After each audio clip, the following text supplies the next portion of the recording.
Hey guys, this is kind of part 2 to the video we did on soul ties. I want to talk about this a little bit today, a little bit more in depth a little bit, because we're talking a lot about like what soul ties are and how they affect you and stuff like that. For you guys that don't know, a soul tie is a deep connection. It's usually something that, it's not a soulmate thing. A lot of people get soulmate and soul ties mixed, although soulmate could be a soul tie, okay? But soul ties usually take a while to develop. You get this soul tie, a deep soul tie. And I don't think soul ties are always for a girlfriend and boyfriend. I really don't think that that's, you can have a soul tie to a place. This is what I believe. Because I believe I have a soul tie here to the Philippines.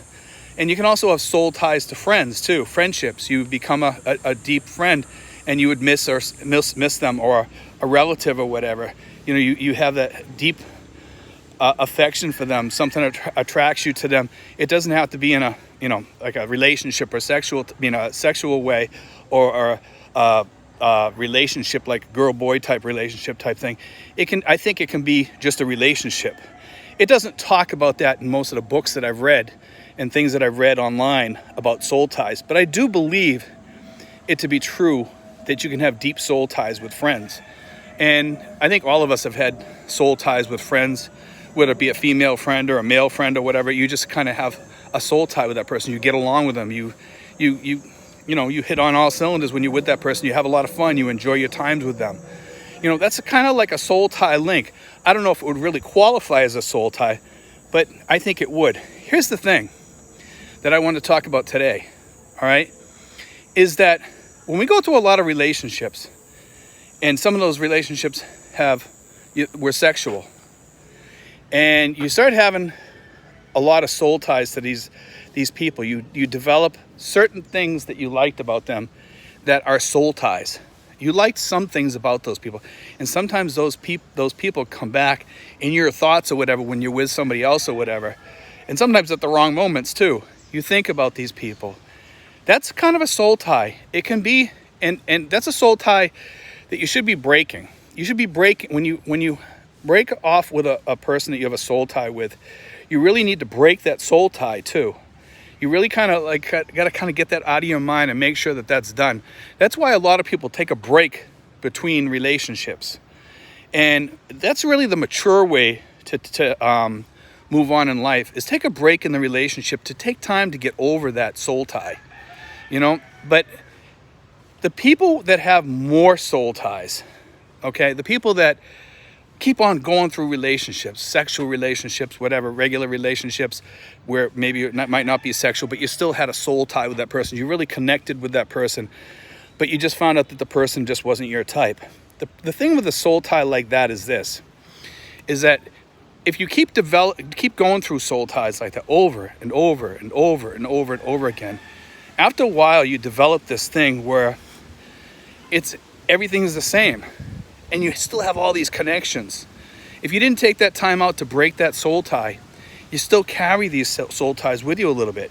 And when you go to get into a relationship, sometimes you drag that soul tie crap into your relationship because sometimes your wife or your girlfriend or live-in lover or whatever, sometimes they'll say to you, hey, you drag some of the negative stuff from that relationship before into this relationship, and that's possible. You drag some of the bad stuff from those soul ties, because soul ties can be negative too. It's not all positive. Sometimes you can have a soul tie with a very negative person and it left marks on you. You need to get past that. If you can't get past it, then sometimes therapy is the way, or sit and try to think it out with yourself so that you can get past that and move on. Some people don't. They really don't. Soul ties are pretty intense to think about. They're very intense. It's a very interesting subject like we talked about last time, these soul ties. And it's a good thing to read up on, because soul ties, the more you have, the worse it is. And I think by the time we reach 50 or 60, some of us have had a lot of soul ties, or some of us have had a lot of relationships that left a lot of damage on us, whether it be on our soul or whatever. Maybe it was a soul tie, maybe it was just a relationship, maybe it was something you thought was going to result in a soul tie, but it didn't. it still leaves marks on you. It's stuff that it's baggage you gotta dump off and get rid of.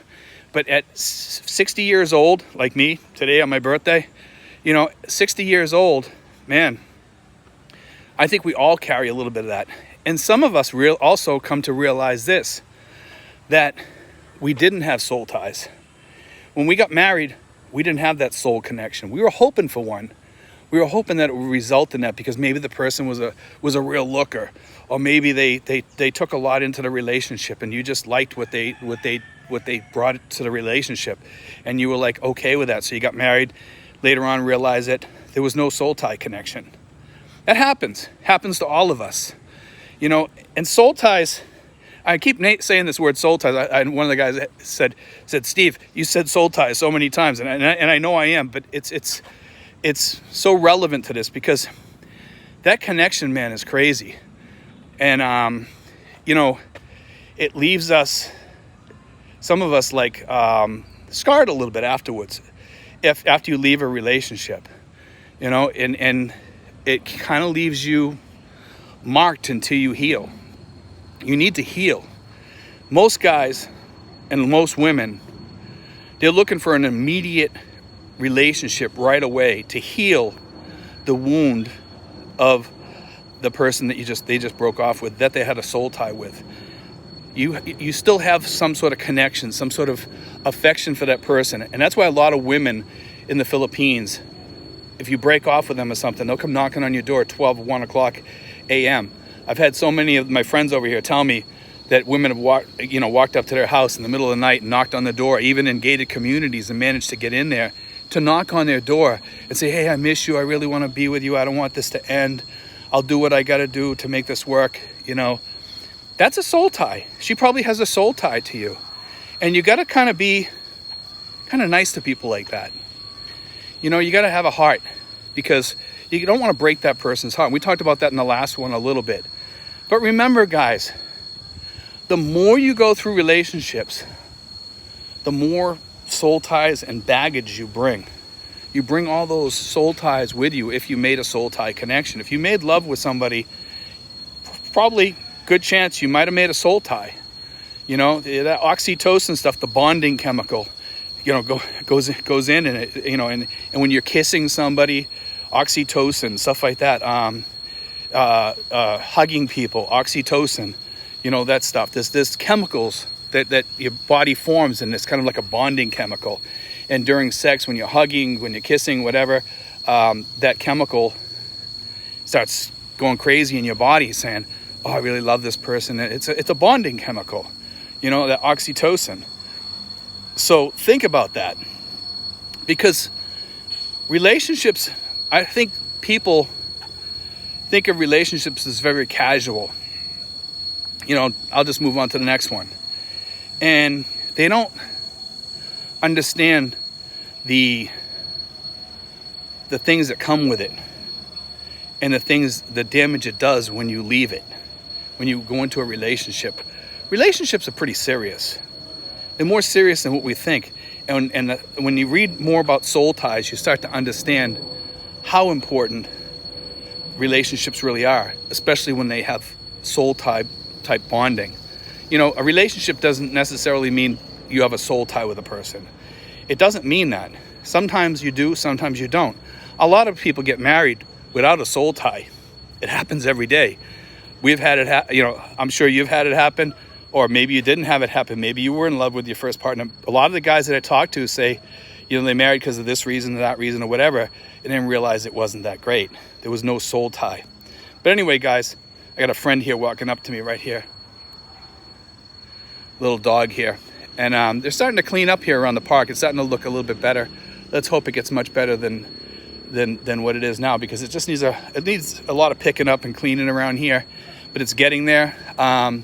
They moved most of the people out of the fertilizer thing here where the dog pound used to be before, and it's looking good.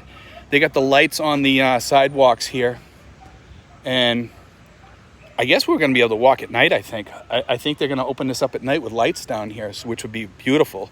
I'd love to come down here at night after the mosquitoes go away, like around 7 o'clock. It'd be beautiful walking down here. But anyway, guys, I hope you enjoyed today's show. and we will be back in another day. God bless, guys. Take care.